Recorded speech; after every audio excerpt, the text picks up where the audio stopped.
12 তারিখ 12 ফেব্রুয়ারি ত্রয়োদশ জাতীয় সংসদ নির্বাচন আপনারা জানেন।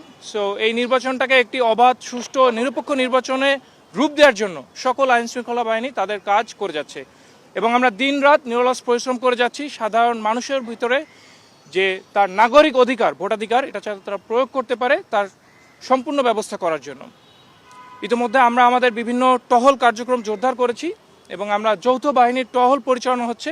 এর বাইরেও বিভিন্ন নোডাল পয়েন্টের নিরাপত্তা জোরদার এবং ভোট কেন্দ্র এবং তার আশেপাশের স্থানগুলোতে আমরা নিয়মিত যাচ্ছি, আমাদের পর্যালোচনা জারি রেখেছি।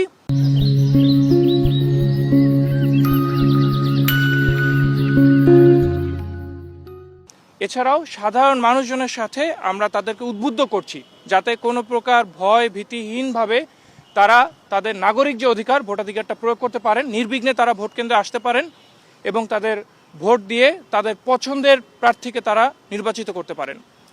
আমি আপনাদের সকলকে আশ্বস্ত করতে চাই, মিরপুর এরিয়া অর্থাৎ মিরপুর, পল্লবী, রূপনগর বা ঢাকা 16 এই আসনের জন্য বাংলাদেশ সেনাবাহিনী সার্বক্ষণিকভাবে নিয়োজিত থাকবে এবং আমাদের সাথে অন্যান্য বাহিনীগুলো তাদের দায়িত্ব পালন করবে।